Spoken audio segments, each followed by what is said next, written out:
আসসালামু আলাইকুম সবাইকে। আশা করি সবাই ভালো আছো। আজকে আমাদের যে বেসিক সিভিল ইঞ্জিনিয়ারিং যে কোর্সটা ছিল, যেখানে আমরা বিআইএম, বিল্ডিং ইনফরমেশন মডেলিং নিয়ে কথাবার্তা বলতেছিলাম, সেটারই আজকে ক্লাস 5।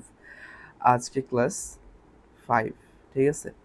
আজকে আমরা বেসিক্যালি কিছু হচ্ছে যে কোড নিয়ে কথাবার্তা বলবো, যে কিভাবে সিভিলের কাজগুলোকে আরো বেশি সহজ করা যায় ইউজিং দ্য পাইথন কোড। এটাই হচ্ছে আজকে আমাদের আলোচনার মূল বিষয়, ঠিক আছে? আমরা কিছু বেসিক কোড শিখবো পাইথন নিয়ে, যেগুলো তোমরা সিভিলের কাজে মোটামুটি ব্যবহার করতে পারবা। তাছাড়াও যখনই তোমরা কখনো পাইথন শিখবা, তখনই এই কোডগুলো কিন্তু শিখতেই হবে, কারণ এটির উপর বেসিস করে আসলে বাকি কোডগুলো তৈরি, মানে ফান্ডামেন্টাল কিছু কোডিং আমরা শিখবো আজকে। আমি প্রথমে স্লাইডটা তোমাদের দেখাবো, তারপরে ওই রিলেটেড জিনিসগুলো আমরা প্র্যাকটিক্যালিও করব। বুঝতে পারলে? এভাবে আমরা হচ্ছে যে সামনের দিকে আস্তে আস্তে এগোবো। তো চলো তাহলে আমরা শুরু করি। হ্যাঁ, দেখো, পাইথন দিয়ে ইঞ্জিনিয়ারিং সমস্যার স্মার্ট সমাধান করা সম্ভব। বেসিক পাইথন ব্যবহার করে গাণিতিক হিসাব ও লজিক্যাল সিদ্ধান্ত গ্রহণ করাও সম্ভব। আমরা যখন অনেক বড় বড় ক্যালকুলেশনগুলো করি, যদি এটা আমরা হাতে কলমে করতে চাই, এটা আসলে হিউজ অ্যামাউন্ট অফ নাম্বারে করতে হয়। ধরো 5,000 বিমের তথ্য তোমার কাছে আছে, ইনফরমেশন আছে, তুমি এগুলোকে যদি প্রসেস করতে চাও হাতে কলমে, একটা হিউজ অ্যামাউন্ট অফ টাইম তোমার দরকার, কিন্তু পাইথন এই কাজটা খুব সহজেই করে ফেলতে পারে। এই জন্যই আমরা পাইথনটা আসলে ইউজ করি ইন দিস কেস, তাই তো? ওটাই দেখবো আমরা, চলো। আমাদের কিছু ডিজিটাল টুল বক্স আছে। আমরা যখন ম্যাথমেটিক্যাল অপারেশনগুলো করি, আমাদের যে একদম যে তোমার মৌলিক যে 4টা অপারেটর, এটা কি কি দেখো তো? প্লাস, মাইনাস, আরেকটা কি মাল্টিপ্লিকেশন, আরেকটা কি ডিভিশন, ঠিক কিনা বলো? তো এই দুইটা তো তুমি সহজ মানে সরাসরি কিবোর্ডে দেখতে পাও, যে কিবোর্ডের মধ্যে এই দুইটা আছে, কিন্তু এই চিহ্নটা কিন্তু কিবোর্ডে তুমি দেখতে পাও না সরাসরি। এইটার জন্য আমরা এই চিহ্নটা ইউজ করি, এটাকে আমরা তারকা চিহ্ন বলি। এই চিহ্নটা হচ্ছে আমরা মাল্টিপ্লিকেশনের বদলে ইউজ করি। অ্যান্ড ভাগ যে চিহ্নটা, এটাও তুমি কিন্তু মানে সরাসরি কিবোর্ডে দেখতে পাবা না। ওটার জন্য আমরা যে স্ল্যাশ এটা ইউজ করি। বুঝতে পারলে? তো তার মানে কি, যোগ বিয়োগ যখন আমরা করি সরাসরি চিহ্নটা ইউজ করি, অ্যান্ড গুণের জন্য আমরা তারকা চিহ্নটা ইউজ করি, অ্যান্ড ভাগের জন্য আমরা এই যে ফরওয়ার্ড স্ল্যাশ এটা আমরা হচ্ছে যে ইউজ করব। ঠিক আছে, বুঝতে পারলে? এখন দেখো, ফলাফল প্রদর্শন করার জন্য তোমার পাইথন একটা কোড, একটা তোমার ফাংশন আছে, ঠিক আছে? এই ফাংশনটাকে আমরা বলি প্রিন্ট ফাংশন। যখন তুমি লিখবা পাইথনের মধ্যে প্রিন্ট, ও বুঝতে পারবে যে তুমি এটাকে আসলে তুমি ডিসপ্লে করতে চাচ্ছ। এই প্রিন্টের মধ্যে তুমি যেটাকে ইনপুট দিবা, ওটাকে ও জাস্ট ডিসপ্লে করে দিবে। বুঝতে পারলে? দেখো, লেখা আছে কম্পিউটার স্ক্রিনে যে কোনো ভেরিয়েবলের মান বা রেজাল্ট দেখানোর জন্য কমান্ড হলো প্রিন্ট ফাংশনটা। আমরা একটা এক্সাম্পল হচ্ছে এখনই দেখে ফেলি, চলো। এইখানে দেখো দেওয়া আছে প্রিন্টের মধ্যে তুমি এরিয়া লিখতেছো, তো তাহলে তোমার কম্পিউটার তোমাকে এরিয়া দেখাবে। বুঝতে পারলে? এখন চলো, আমরা হচ্ছে যে একটা এক্সাম্পল দেখে ফেলি।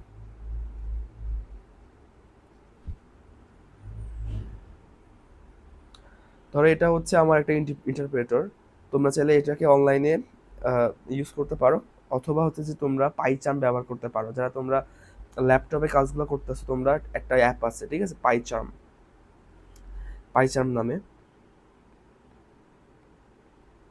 এটা তোমরা একটু নামিয়ে ফেলতে পারো, যাতে করে তোমার কাজটাও সহজ হয়, এই আর কি। তাছাড়া তুমি হচ্ছে যে এখন আপাতত হচ্ছে যে অনলাইনে তুমি প্র্যাকটিস করতে পারো। তোমরা যদি কখনো হচ্ছে যে এই যে ওয়েবসাইটটাতে যাও, যেটা তুমি উপরে দেখতে পাচ্ছ অলরেডি, তখন তোমরা এমন একটা ইন্টারফেস পাবা আর কি। তো ইন্টারফেসটার বাম দিকটাতে আমরা কোড লিখবো, এবং ডান দিকটাতে যেখানে আউটপুট লেখা আছে, ওখানে আমাদের কোডটা আসলে শো করবে। বুঝতে পারলে বিষয়টা? তো দেখো, আমি যেখানে কোড লিখতে হয় ওখানে একটা দেখো একটা দাগ লাফাচ্ছে, লাফাচ্ছে না বলো? ওখানে আমরা কোডটা লিখবো। তো আমরা এখন যেটা শিখলাম ওটা হচ্ছে প্রিন্ট ফাংশনের ব্যবহার। তো আমরা ওটাই শিখবো। চলো আমরা লিখি প্রিন্ট পি, ছোট হাতের পি দিয়ে শুরু করবো অবশ্যই, PRIN, প্রিন্ট। প্রিন্ট দেওয়ার পরে যদি তুমি এই ফার্স্ট ব্র্যাকেটটা শুরু করো, দেখবো অটোমেটিক্যালি ফার্স্ট ব্র্যাকেটের এন্ডিংটাও চলে আসবে। ঠিক আছে? এখন যদি আমরা কোনো টেক্সট দেখাতে চাই, তখন তাহলে অবশ্যই আমাদের হচ্ছে ইনভার্টেড কমা ইউজ করতে হবে। ধরো আমি একটা টেক্সট দেখাবো যে মাই নেম ইজ অভিজিৎ, তো ওটার জন্য আমাকে প্রথমে ইনভার্টেড কমা চাপতে হবে। তোমাদের কিবোর্ডে তো হচ্ছে তোমরা ইনভার্টেড কমা চাপবা, দেখবা যে একটা চাপলে পরপর দুইটা ইনভার্টেড কমা চলে আসবে। এখন যদি আমি লিখি যে মাই নেম ইজ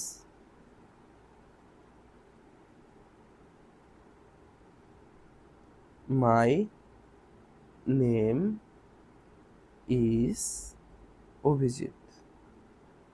ঠিক আছে, এখন লিখে যখনই আমি যে নীল রঙের যে তুমি একটা দেখতে পাচ্ছ চার কোনো জায়গায় রান লেখা আছে, যখন তুমি এখানে ক্লিক করবা তখন তুমি যে আউটপুটে দেখতে পাবা যে মাই নেম ইজ অভিজিৎ। আহা সরি, মাই নেম আস হয়ে গেছে, এটা আমি ঠিক করে একটু দাঁড়াও, ইজ হবে।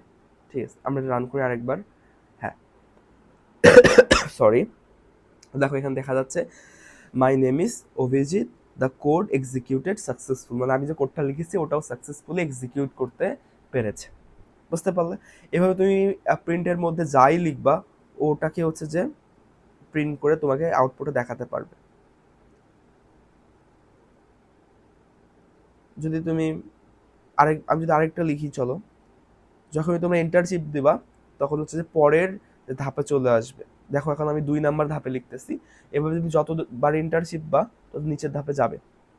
তুমি কত স্পেস দিলা কোনো সমস্যা নাই। ধরো আমি 7 নাম্বার ধাপে গিয়ে ধরো আবার আমি একটা প্রিন্ট করতেছি, চলো প্রিন্ট, আমি লিখলাম প্রিন্ট।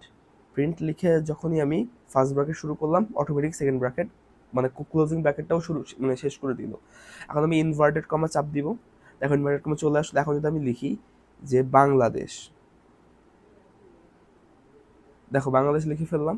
এখন যদি আমি রানে চাপ দিই দেখো এখন চলে আসবে my name is Abhijit and Bangladesh লেখা চলে আসছে কি না? আসছে। এটাই হচ্ছে প্রিন্ট ফাংশনের কাজ। তুমি যখনই প্রিন্ট ফাংশনের মধ্যে কিছু লিখবা তখন ওটাকে ও কি করবে, আউটপুট হিসাবে শো করবে। যদি তুমি টেক্সট লিখো অবশ্যই তোমাকে কি করতে হবে, ইনভার্টেড কমা ইউজ করতে হবে, এটা মনে রাখতে হবে আর কি, এটা নিয়ম। ঠিক আছে, তা নয় তোমাকে সিনট্যাক্স ইরর দেখাবে, গ্রামাটিক্যাল ভুল দেখাবে। ঠিক আছে, চলো আমরা সামনের দিকে একটু যাই। একটা প্র্যাকটিক্যাল প্রয়োগ আমরা চলো দেখে ফেলি। আমরা ভেরিয়েবল কি আগে কিন্তু পড়েছি আগের ক্লাসে, তোমরা যারা আগের ক্লাসটা করোনি তারা কিন্তু ভেরিয়েবল জিনিসটা বুঝতে পারবা সহজে। আচ্ছা আমি বলি, দেখো শোনো, ভেরিয়েবল হচ্ছে একটা বক্সের মতো। যেমন তুমি যদি কখনো কেমিস্ট্রি ল্যাবে যাও দেখতে পারো যে বিভিন্ন কৌটার মধ্যে বিভিন্ন বোতলের মধ্যে বিভিন্ন ধরনের কেমিক্যাল রাখা থাকে। আমরা হচ্ছে এই সেম কাজটা এখানে করি, যে আমরা ভেরিয়েবল নাম ডিক্লিয়ার করি এবং তার মধ্যে একটা ভ্যালু রাখি।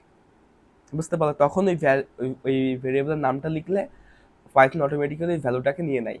এটাই হচ্ছে ভেরিয়েবলের কাজ। ধরো আমার কাছে একটা বিম আছে, এই বিমের এরিয়াটা আমি বের করব। তো বিমের তোমার ডেপথ দেওয়া আছে 24 এবং তোমার কি বলে উইথ দেওয়া আছে তোমার ধরো 24 আর ডেপথ দেওয়া আছে ধরো 12। আমরা এখন বের করব হচ্ছে যে তোমার এরিয়া কত, মানে তোমার দৈর্ঘ্য এখানে একটু মানে ভুল দেখাচ্ছে, আমি তোমাকে লিখে দিই দাও। ধরো দৈর্ঘ্য এটা একটু ভুল দেখাচ্ছে, এটা দরকার নেই আমাদের। আমরা শুধু ওই যে এই সারফেস এরিয়াটার ক্ষেত্রফল বের করব। ঠিক আছে, তো দৈর্ঘ্য ধরে নাও ডি ইজ ইকুয়ালস টু কত 24 অ্যান্ড প্রস্থ ধরে নাও বি, এটা হচ্ছে তোমার 12। আমরা হচ্ছে ক্ষেত্রফলটা বের করব, মানে আমরা এরিয়াটা ফাইন্ড আউট করব। এর জন্য আমরা কোড লিখবো, কিভাবে লিখবো আমি তোমাকে চলো সরাসরি দেখাই বিষয়টা। তো চলো আমরা এই কোডটা কেটে ফেলি, অথবা তুমি চাইলে নতুন একটা কোড নিতে পারো। আমি এটাকে কেটে দিই, চলো। হ্যাঁ, এটাকে আমরা কেটে ফেলছি, রাইট? এখন আমাদের দুইটা জিনিস ছিল, একটু মনে করে দেখো। আমাদের একটা দৈর্ঘ্য ছিল, একটা প্রস্থ ছিল। এখন এটাকে তো আমাদেরকে আগে ইনপুট হিসেবে দিতে পারো চাইলে, অথবা তুমি ফিক্স করে দিতে পারো। এখন ফিক্স যদি আমি করতে চাই তবে অবশ্যই আমাকে দুইটা ভেরিয়েবল ডিক্লেয়ার করতে হবে। একটা ভেরিয়েবল হচ্ছে তোমার দৈর্ঘ্যের জন্য, একটা ভেরিয়েবল হচ্ছে তোমার প্রস্থের জন্য। তো আমি ধরে নিই প্রথম ভেরিয়েবলটা হচ্ছে যে বি, বি মানে ধরো দৈর্ঘ্য। দৈর্ঘ্য সমান কত ছিল মনে আছে তোমাদের? দৈর্ঘ্য সমান কত ছিল? 12, সরি বি হচ্ছে প্রস্থ, প্রস্থ সমান ছিল কত 12, তাই না? বি মানে হচ্ছে প্রস্থ, প্রস্থ সমান আমরা লিখবো 12। ঠিক আছে, এখন যদি নিচের ধাপে যাই, এখন আমরা চলো ডি, ডি সমান কি ছিল? ডি ছিল আমাদের 24, তাই না? বলো, ডি মানে ছিল দৈর্ঘ্য, দৈর্ঘ্য মানে ছিল 24। তো ডি ইজ ইকুয়ালস টু আমরা লিখবো কত 24। হ্যাঁ, তাহলে আমরা দুইটা ভেরিয়েবল ডিক্লিয়ার করলাম, একটা হচ্ছে বি যেটা হচ্ছে প্রস্থ সমান 12, একটা হচ্ছে ডি দৈর্ঘ্য সেটা সমান হচ্ছে 24। ঠিক আছে, এখন আমরা এরিয়া বের করব। এখন আমরা কি করব? এখন আমরা এরিয়া বের করব। এরিয়া সূত্রটা কি মনে আছে? এরিয়া সূত্রটা কি ছিল? দৈর্ঘ্য গুণ প্রস্থ, তাই না? বলো, এর সূত্রটা কি ছিল? দৈর্ঘ্য গুণ প্রস্থ। তার মানে এখানে কি বি, দেন এই যে স্টার চিহ্নটা, তারপরে হচ্ছে যে ডি। এটা করলে কি হবে, ও প্রথমে বি থেকে 12টা এখানে নিবে এরিয়ার মধ্যে, ডি থেকে 24টা নিবে, তারপরে ওটাকে গুণ করবে, করে ওটাকে এরিয়ার মধ্যে রেখে দিবে। এখন আমি প্রিন্ট করব কোনটা? এরিয়াটা প্রিন্ট করব না বলো? আমি চলো প্রিন্ট করি, সরি।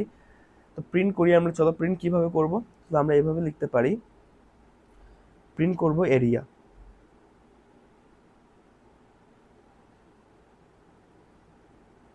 এরিয়াটা আমরা প্রিন্ট করব। চলো রান করি আমরা এটাকে।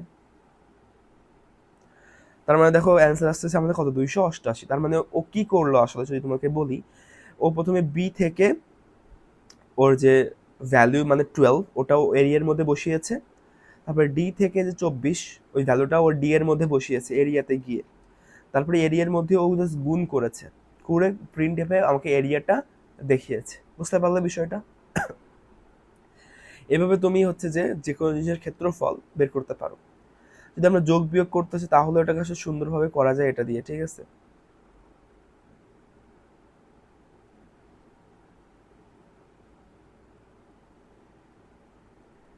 আচ্ছা চলো আমরা পরের দিকে যাই।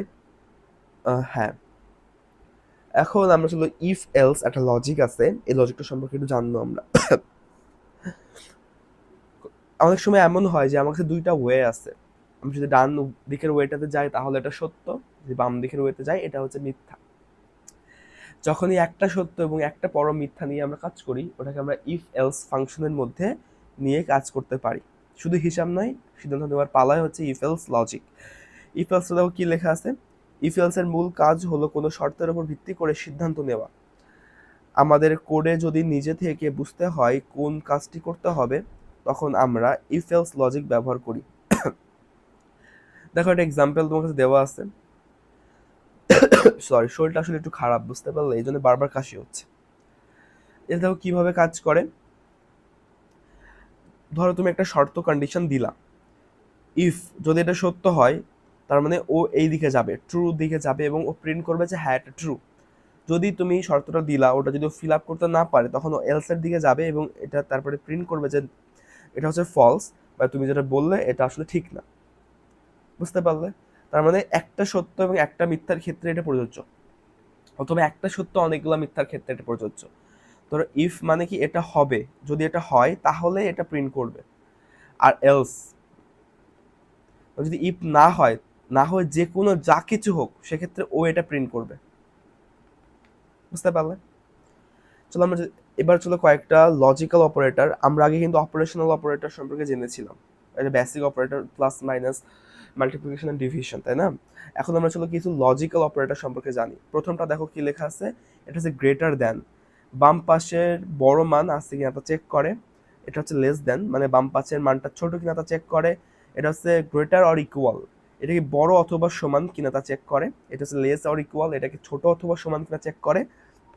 আর দেখো দুইটা ইকুয়াল সাইন, এটার মানে হচ্ছে ইকুয়াল। সরি, পাইথনে কিন্তু শুধুমাত্র একটা ইকুয়াল সাইন দিলে ওইটা ইকুয়াল বোঝে না, তোমাকে অবশ্যই দুইটা ইকুয়াল সাইন দিতে হবে। তার মানে হচ্ছে এটা চেক করবে যে এই দুটো জিনিস ইকুয়াল কিনা। তুমি যদি বলতে চাও যে 5 equal equal to x, sorry, হ্যাঁ, তার মানে তুমি বলতে চাচ্ছ যে 5 এর ভ্যালুটা হচ্ছে আসলে এক্স, বা এক্স এর ভ্যালুটা হচ্ছে যে 5। বুঝতে পারলে? মানে দুইটা ইকুয়াল চিহ্ন দিয়ে তোমাকে বোঝাতে হবে যে আসলে দুটা জিনিসের মানটা বা ভ্যালুটা হচ্ছে যে সেম। চলো আমরা একটা এক্সাম্পল দেখি। ধরো তোমার কাছে অনেকগুলো বিম আছে, if the strength is more than 3000, তখন তোমাকে এটাকে পাস করাতে হবে। তোমার কাছে অনেকগুলো বিম আছে, তোমার যিনি সিনিয়র তোমাকে বললো তুমি চেক করে দেখো যে কোন কোন বিমের স্ট্রেংথ হচ্ছে যে 3000, যেগুলো স্ট্রেংথ 3000 ওগুলোকে তোমাকে পাস করাতে হবে, যেগুলো স্ট্রেংথ 3000 থেকে কম ওটাকে তোমাকে ফেল করাতে হবে। তার মানে তুমি খেয়াল করে দেখো এখানে কিন্তু দুইটা জিনিস আছে, 3000-এর থেকে বেশি হলে এটা কিন্তু ট্রু, বাকি সব ক্ষেত্রে কি এটা ফলস। তার মানে দুইটা জিনিস, একটা সত্য আরেকটা হচ্ছে ফলস। এক্ষেত্রে আমরা কি ইউজ করব, আমরা অবশ্যই ইফ এলস ফাংশনটা ইউজ করব বা লজিকটা ইউজ করব। ফলে আমরা চলো দেখি ফেলে এটা কিভাবে করতে হয়।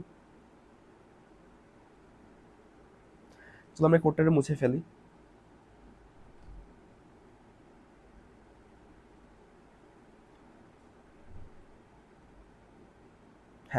তো মোছা শেষ।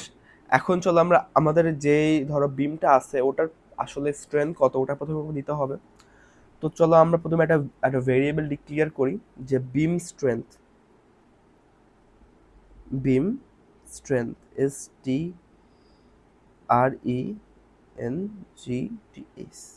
বিম স্ট্রেংথ এটা ইজ ইকুয়ালস টু আমি কিছু একটা নিব,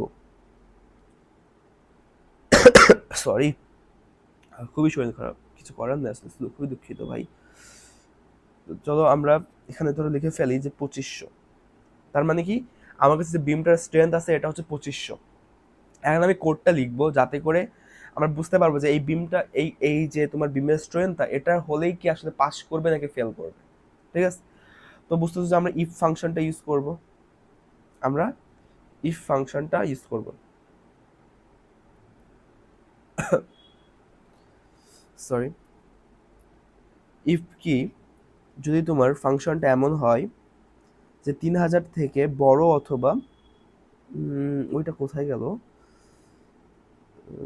পাচ্ছি না যে, একটু সময় দাও আমাকে, আমি খুঁজে পাচ্ছি না। হ্যাঁ পাইছি, এই যে এটা, হ্যাঁ পেলাম। যদি তোমার বিমের যে স্ট্রেংথটা ছিল ওটা যদি কি হয় 3000 থেকে ছোট অথবা বড় হয়, মানে বিম স্ট্রেংথ BEAM বিম স্ট্রেংথ STRENGTH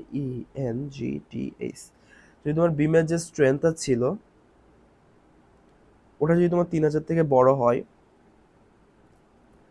তাহলে কি হবে, তুমি পাস করাবা, রাইট? 3000 থেকে যদি বড় হয় তাহলে তুমি কি করবা, তখন তুমি লিখবা যে প্রিন্ট প্রিন্ট কি প্রিন্ট লিখবা তুমি যে দিস ইজ, এটা পাস করছে, যে পাস, হ্যাঁ পাস,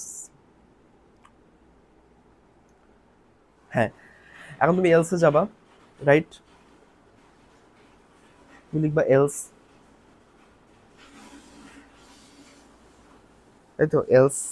এলসে তুমি কি করবা, এলসে তুমি লিখবা যে যদি এলস হয় তাহলে তুমি লিখবা প্রিন্ট প্রিন্ট কি ফেইল, রাইট?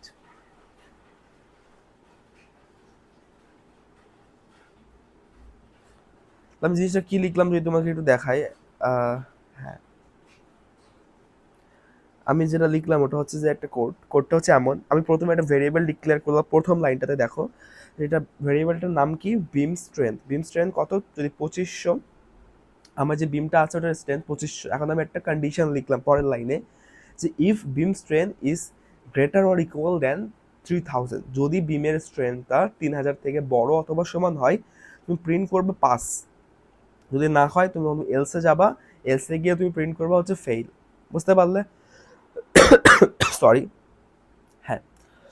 তো এখন তুমি যদি এটা রান করো, ওহো সরি আমি স্ট্রেংথ বানানটা ভুল লিখছি, এই জন্য এমন আসতেছিল, তারা আমি ওইটা আমি ঠিক করি, টিএইচ হবে না বলো, স্ট্রেংথ বানানটা ভুল হয়ে গেছিল, ঠিক আছে? এখন দেখো আস্তে আস্তে ফেইল, তার মানে কি, সরি, তার মানে কি যে স্ট্রেংথ যে 2500 ছিল এটা 3000 থেকে কম, তার মানে ফেইল আসতেছে লেখাটা। বুঝতে পারলে? আমি স্ট্রেংথ বানানটা ভুল করে ফেলছিলাম, এই জন্য ভুলভাল আসতেছিল, ইরোর আসতেছিল। বুঝতে পারছো বিষয়টা? আচ্ছা গেল, তো এটা বুঝতে পারলে কোডটা আশা করি। এখন চলো আমরা সামনের দিকে যাই। তো আমরা মোটামুটি শেষের দিকে চলে আসছি, এটা হচ্ছে আমার লাস্ট স্লাইডটাকে ক্যালকুলেশনের লজিক, ধরো আমরা অপারেটর ব্যবহার করতে পারি, প্লাস মাইনাস, মাল্টিপ্লিকেশন ডিভিশন, আবার আমরা বিভিন্ন ধরনের কন্ডিশন ইউজ করতে পারি। তাহলে আজকে আমরা দুটো জিনিস শিখলাম, একটা হচ্ছে তোমার যে তোমার বেসিক অপারেশনগুলো মানে যোগ বিয়োগ গুণ ভাগ এটা কিভাবে করতে হয় পাইথন দিয়ে, আরেকটা জিনিস শিখলাম যে কিভাবে আমরা ইফ এলস ব্যবহার করতে পারি, শর্ত বা কন্ডিশন আমরা ইউজ করতে পারি। তো আশা করি তোমরা পুরো জিনিসটা বুঝতে পেরেছো, আর কোথাও যদি বুঝতে অসুবিধা আমাকে জানিও যাতে করে আমি এটা ঠিক করতে পারি। আশা করি আমি আমার দিক থেকে যতটা সহজ করে ব্যাখ্যা করা সম্ভব ওটা চেষ্টা করেছি। শরীরে খারাপ থাকা হয়তো একটু মানে ঝামেলা হতে পারে আর কি, যাই হোক। তো যাই হোক, পরের ক্লাসগুলো দেখার আমন্ত্রণ জানালাম। আর হচ্ছে যে তোমরা যারা এতটা মনোযোগ দিয়ে ক্লাসটা করলা তোমাদেরকে থ্যাংক ইউ। হ্যাঁ তোমাদেরকে তো থ্যাংক ইউ বলতে হবে তাই না, থ্যাংক ইউ ভেরি মাচ। এতটা সময় ধরে তোমার সাথে যারা যে বক বক করলো সে হচ্ছে অভিজিৎ। অভিজিৎ সাহা, পড়াশোনা করতেছে সাস্টে, civil and environmental engineering department. তো অনেক ধন্যবাদ সবাইকে, গুড বাই, আল্লাহ হাফেজ।